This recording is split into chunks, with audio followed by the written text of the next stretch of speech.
Hello, good night. Thank you for joining me today. My name's Alexi Bailey, and this is the Tell It Like It Is podcast. Today is August 25th, and it is now 8:03 p.m. I had a very special guest for you today, and unfortunately, Sarah could not be with us tonight. She isn't feeling well, so I will reschedule her for next week, but I took all the time to be fully prepared for this moment. And authentically, I have to be here, and there's no other place for me to be. And I really want to be here. Um, to be perfectly honest with you, with the show, I really just want to be myself and share authentically with you, my audience, and grow with you there and be myself in a way that allow you to see who I am. A week ago this time, I had just gotten off the phone with Sarah. Sarah's from Australia, and I came into contact with her from Instagram.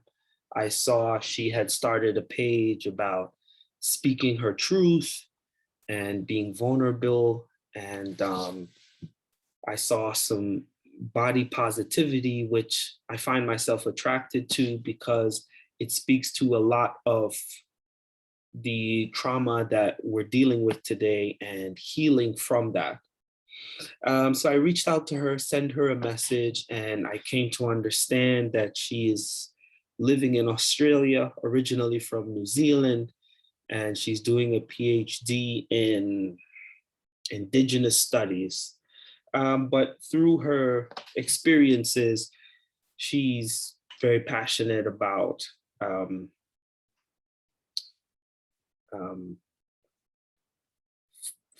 being a feminist and doing the feminist work. And,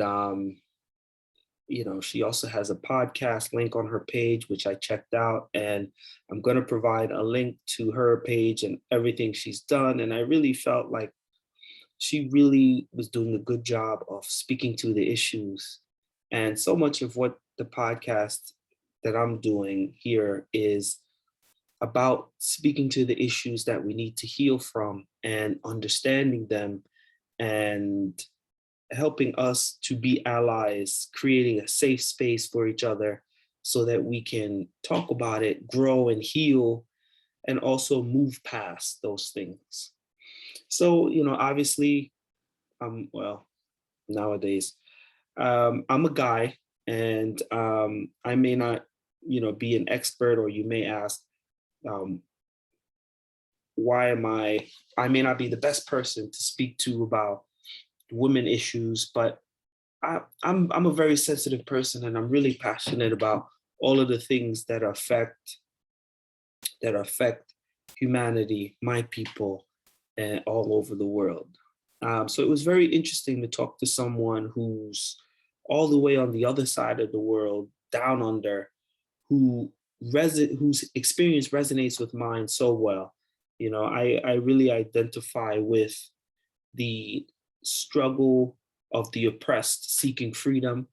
And I see so much of that in the feminist movement, in women empowerment, and trying to get women the recognition to be treated as equal and to move past a lot of the female violence, the violence against females that's still very prevalent today. So that was a large part of what I had planned to talk about. I don't know a lot about Australia, so I really wanted to hear the perspective of a local um, who's on the ground there, who can see things. And so much of what the podcast is about making connections, right? Um, so many of the things that we're experiencing in our little hometown, you think someone in another state can't understand, someone in another country can't understand. But when you realize that um, there's 7 billion people on the planet, and, there's more than 7.5 billion, and 7 billion of them are going through the same exact thing, it makes you realize, like, well, if we're all going through the same thing and we all have the same problem and we all want it fixed, what's standing in our way to fix it?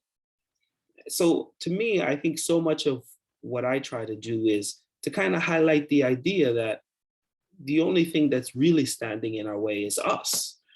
And sometimes I get carried away with the us versus them, but I really think it's a us versus our mindset. And I think if we change our mindset, so much of what we think stands in our way would kind of be like dust and we could just blow it out. Um, so with that said, I wanted to get an understanding of Australia.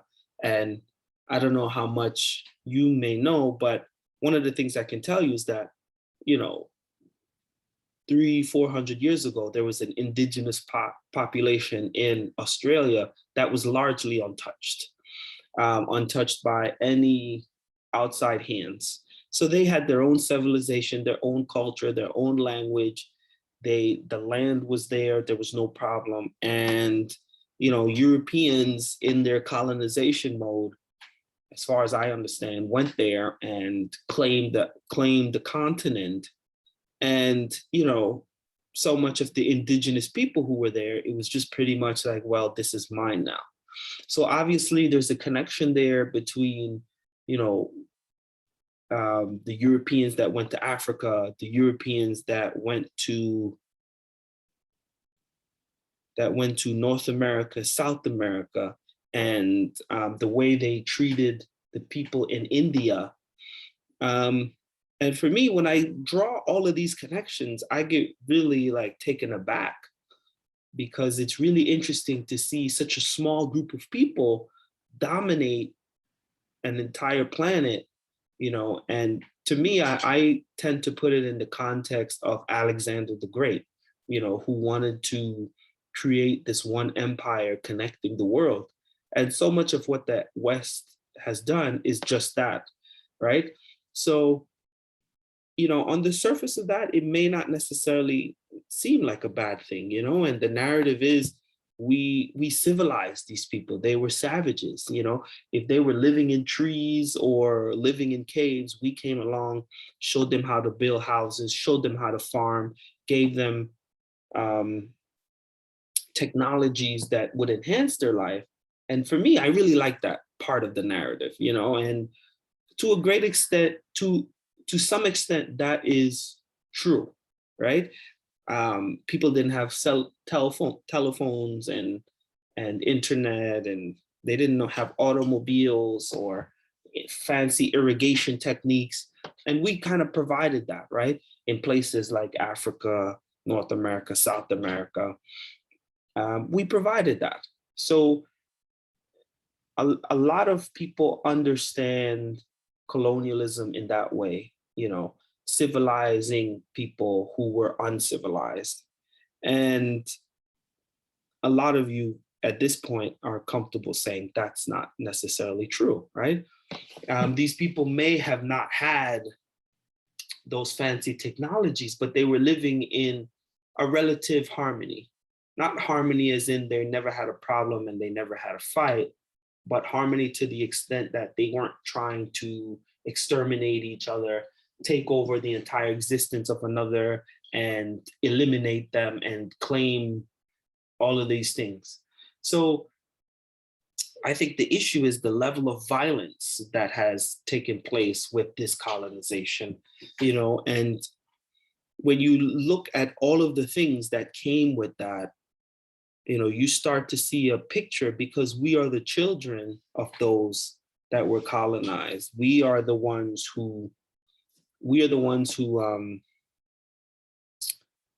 have inherited the consequences. So these consequences that we have inherited, it leads to the side effects that we're dealing with today. You know, the side effects of depression and isolation and lack of interconnectedness, not treating the planet as if it's our home and just milking the resources to the point of hurting the environment, and not valuing people who we see as the other. And all of these things that's happening right in front of our face that we all kind of see, that we feel powerless to, and just the cycle continues to evolve and get worse. Most of us feel powerless to really do anything about it. But again, what I'm trying to highlight is that we are interconnectedly all a part of the problem, and we're largely responsible for what's happening. And if each little person did their part to step back from from their role in the problem, we can begin to fix it, heal. And those who hold on to their ways till the end, we can help them start the process. You know, they can follow our lead and change. And to me, that is the inevitable direction that we are heading in as a society. And I think most of us would agree that's where we need to go. That's where we're going. And that is the point of life. And that's just the natural progression of things.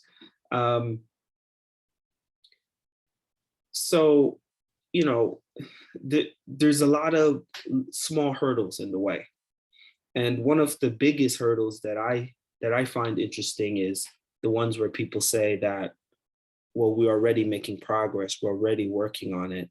You know, you should just connect to the people who's already doing it and just do it with them. And I think that kind of dismisses the reality that we're not doing enough, the reality that we're not working together enough. And that is one of the big ones. You know, I think donating 10% of your salary is not enough.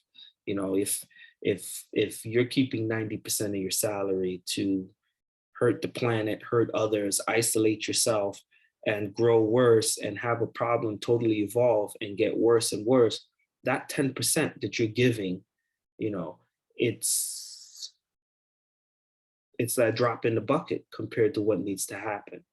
So I think a lot of people are giving 10%, which is a lot for them. But the reality is we need more efforts. And, you know, a part of what I want to do here is talk to the individual, because I think these ideas interact with each individual differently.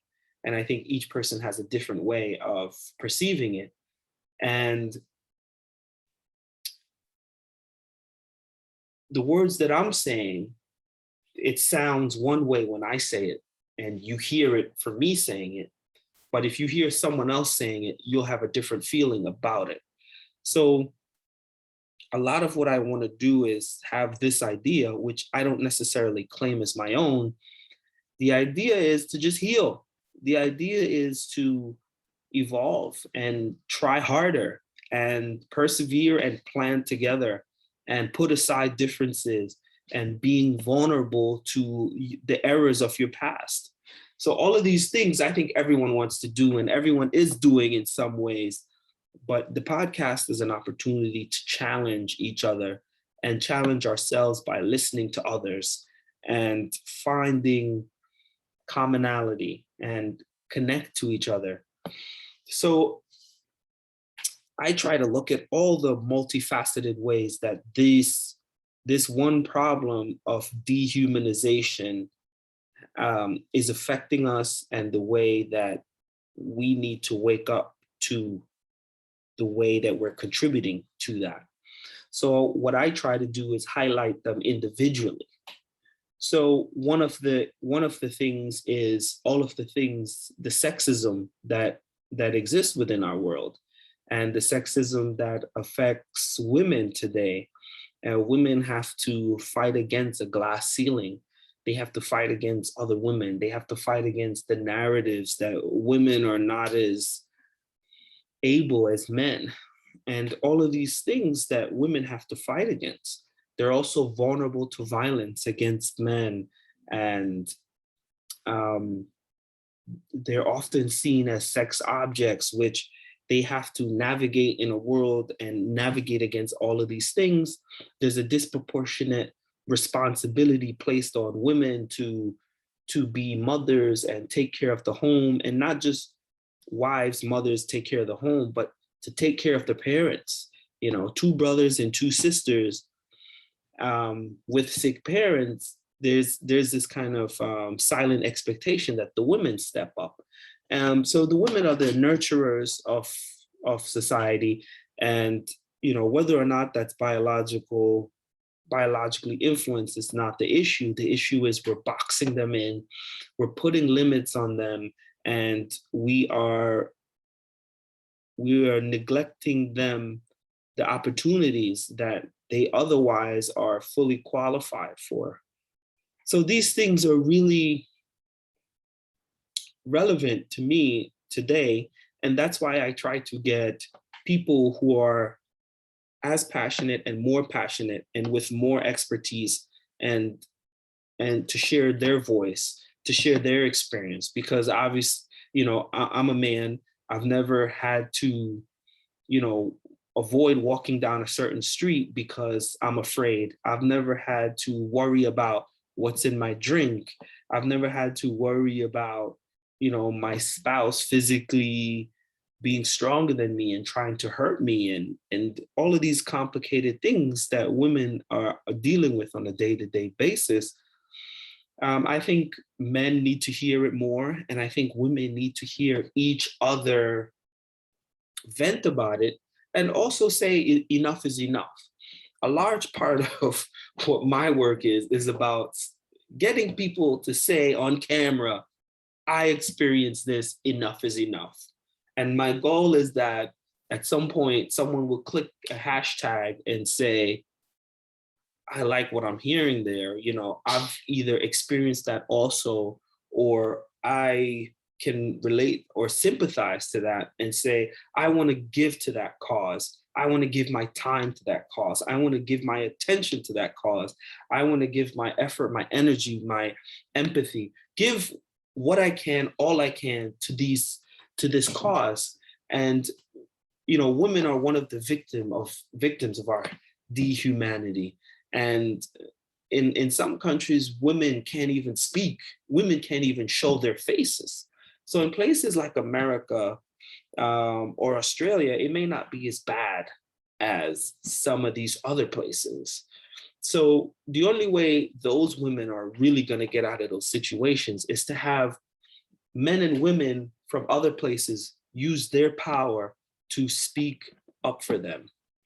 And I understand to some extent, these women may not want to be liberated. They may be happy in those situations, but we want to make sure that there's an opportunity for women all over to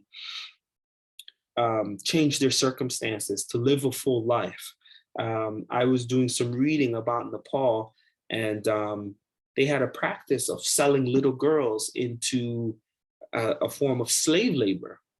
So you had a 6-year-old girl who would spend the 13 years of her life into adulthood working as a slave because her parents can't afford to buy food. So you sell your daughter for a goat, and now your daughter has to work for the next 13 years for these people. Meanwhile, they're not going to school, they're not getting opportunities, and they're pretty much slaves. So I understand Nepal has ended that, but there's still a lot of effects and healing from these things. And there's so many things that I don't know.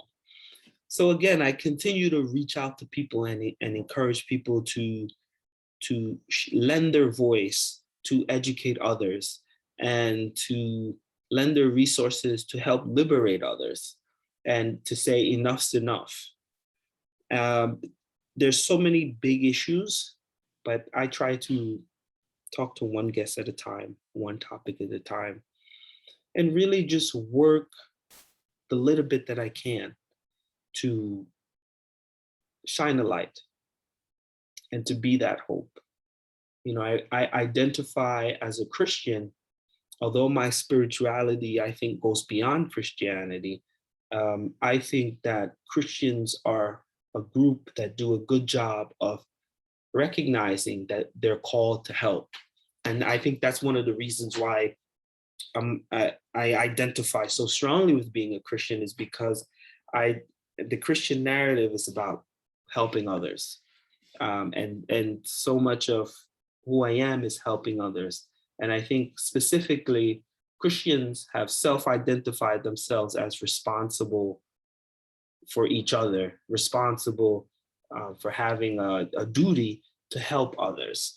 And I think, we can all do a better job to be more informed, to be more aggressive, and to extend ourselves more, instead of just taking a vacation on a beach, going to see other places in the world where you can lend your voice and be a light to someone.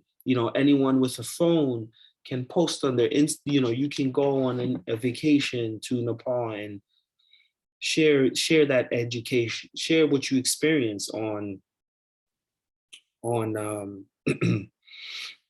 that vacation, on your timeline, social media. So that's pretty much what I'm doing with the podcast, is giving my space to help give others, to let others share their story and share their work, so to try to motivate people. So it's one of those things where each one teach one, and if you don't necessarily know about it, you may not be fired up about it. You may be a person who cares and sincerely wants to do something, but you don't have a you don't have a sense of what you can do. And so it's the responsibility of the oppressed to talk about their oppression, to talk about how the help they need, and to get each other to ally for each other, and for us to care. So it's a really big work. Um, I know there's other people already doing the work, and my attempt is to do my part to highlight those already doing the work.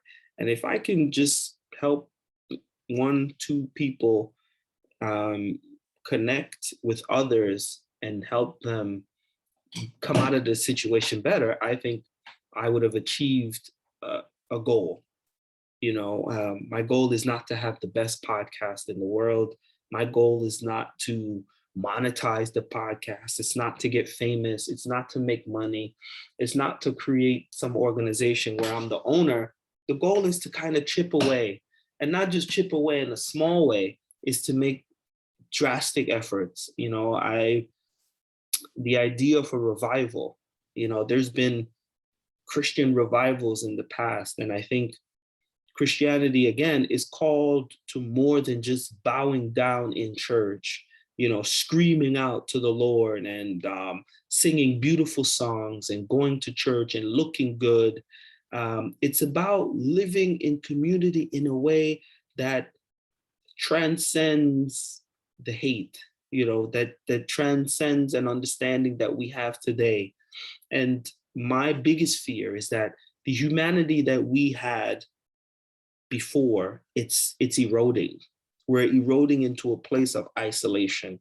And in places like where I live, in Princeton, New Jersey, in America, in the Northeast, I think that's a real issue. And there's been research done about it, articles written about it, and it's a real thing.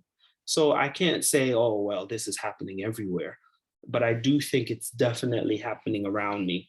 And just from what I've heard, not even my experiences, just from what I've heard, it's happening. We can all kind of agree it's happening. And when I feel that in my life, I'm shocked. I'm shocked that when African Americans aren't allying with African Americans, for financial and business opportunities. I'm shocked when, people are like, oh, I'll just do it myself. And I'm shocked that it's hard for us to find other people to help. I'm shocked when there are good people out there who knows that oppression is bad, who could do more, are not doing more, saying, well, I had to pull myself up by my bootstraps, you should do the same. So all of these things really kind of baffle me and kind of frazzle me, and I think, oh, I have to do something. And again, every day I just get out there, and if it's one conversation, if it's one post, I just try to do it. One hello, you know, just one small gesture, $1, one volunteer hour. I chip away in my own way. And I think we can all use the internet, social media to make a larger impact. And that's why I'm very passionate about the podcast. I'm very passionate about my social media. I'm passionate about talking about issues. I may not get it right. I may not use the best language. I may not have all the research. I may not have all the answers. I may not be the most organized, but I know my heart. And because of my heart, I can't get quiet. I can't just say, well, so-and-so's already doing it, because I think we all have a role to play. I'm kind of speaking to some of the feedback that I've gotten. I'm also speaking to some of the things other guests have said. You know, what I like about the podcast is that we're the conversations is evolving. When I talk to one person, they say something, they raise my awareness, I raise their awareness, and I try to add that to the conversation, add that to what I was saying previously, and try to encompass the larger issue. And I don't see, in my mind, I can't understand why someone would not want to be on board. Be on board with what, Alexi? I think we should try to be on board with whoever's trying to help. And sometimes it's just hitting that share button. Like, it shouldn't be I'm not asking for viewership. I'm not asking for donations, but I think I support that. A 10-second comment and a share button, 20 seconds. And that's something that we've all been programmed to not feel responsible to do. Whenever I see something that resonates with me, I try to hit the like button. And whenever I think I see something that speaks to my message in a well said way, I try to reshare that. And little by little, I think it's inevitable that we are going to get there. And just like the people who fight for change in the past, you're hated when you fight for change. You're given a hard time. But when you look back 40, 50 years later, I'm thinking about someone like Martin Luther King, you're celebrated. So at one point, they're fighting against you, they hate you, you're destroying America. But then once the vision is realized or embraced, you're a hero. So this is not about me being a hero, but the idea is, how can we be so lax about it? I have some statistics here that says, I just want to get this. These are things that we were going to talk about today. Something like hold on, give me a moment.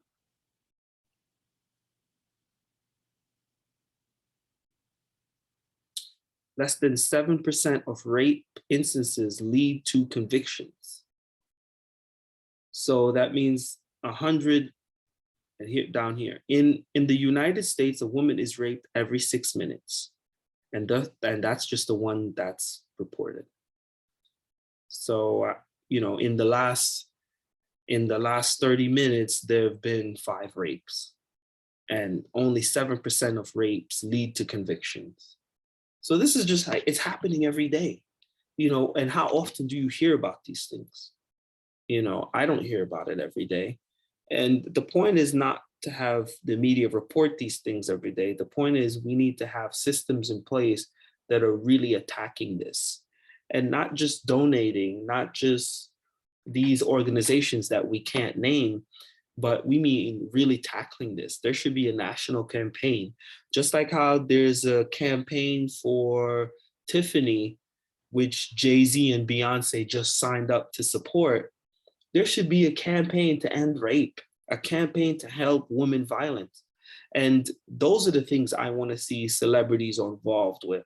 I want to know the names of who's involved with that. Those campaigns should be on the billboards, should be in the New York Times, not Tiffany glassware and jewelry. Like, it's crazy. It's really, really scary. In Mexico, 10 women are murdered each day. Every day? Every day? 3,600 women, and just like in the Middle East and Asia, 5,000 women and girls are killed each year because of slights against men's honor. So these were some of the statistics I had and for the conversation today.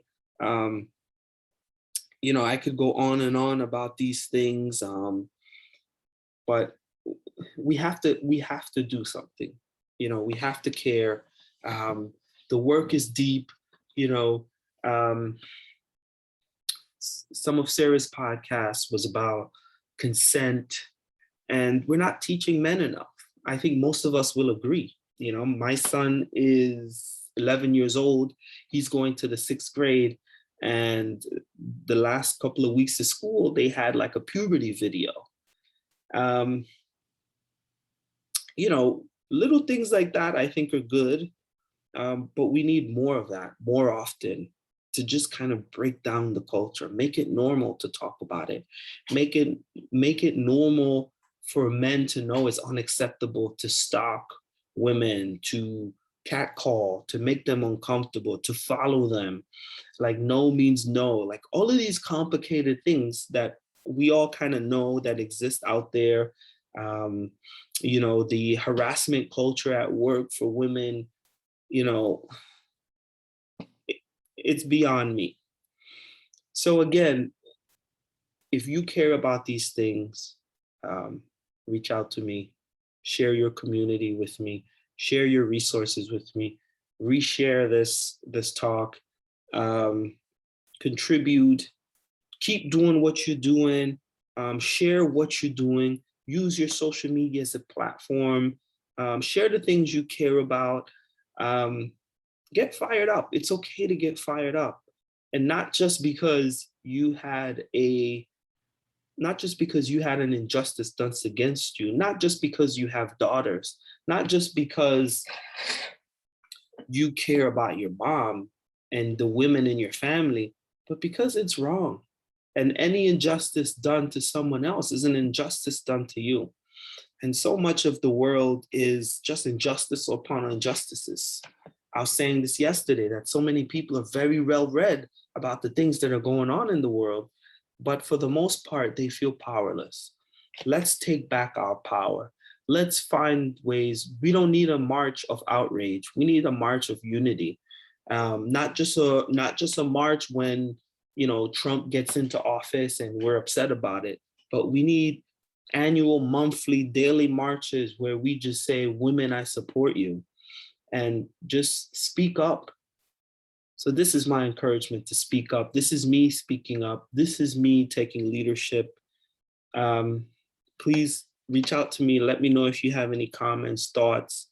I could go on, but a large part of what I do with the podcast is talk to other people, because I'm so passionate and fired up. I could talk and talk and talk. And I want to have articulate people share their voice and share their platform to educate me and you guys, who's more in contact. I've never been harassed by a man. I've never, felt victim, felt threatened, and all of these things. So let's hear from those people. If this message reaches you, feel free to reach out to me to be a guest. Let's do it. Let's do it. We're all on the same team. Let's be honest. Let's share. Thank you so much. The Tell It Like It Is podcast does not have an official day and time. I try to do it whenever I can get a guest. I'm always reaching out to people. I care about all the issues, all the oppression, all the things that divide us, all the abuses of the world. Our mental health is really being affected by these things, and we all feel it. We cringe, and when you see another person and you look away, that affects your mental health. That affects their mental health. These things have gotten so normalized now that it's just normal. And I know it's a lot, but I think we can all do our little bit to chip away. Chip away. It's all about chipping away, saying enough's enough, getting fired up and caring about the world we're leaving for others and the world that we're contributing to. Thank you again. The Tell It Like It Is podcast. My name's Alexi Bailey. Thank you for listening. Thank you for jumping on with me. Sarah, I'm sure you'll feel better. Wishing you all the best. That's the beauty of social media. It reaches across the world. You know, to know someone in South Africa, you know, someone in Africa who's dealing with, you know, rape culture, having their genital mutilated because they're born a female. All of these things are still happening. Like, let's be honest, you know it's happening. And what are you doing about it? You know, what we all are responsible to do something. And especially as Christians, again, because as Christians, I think we're more in tune with God and that calling that he has for us to be his hands on this earth. Thank you again. I could keep going. Again, my name is Alexi Bailey, and you have a good night. Thank you. Namaste. Have a good day.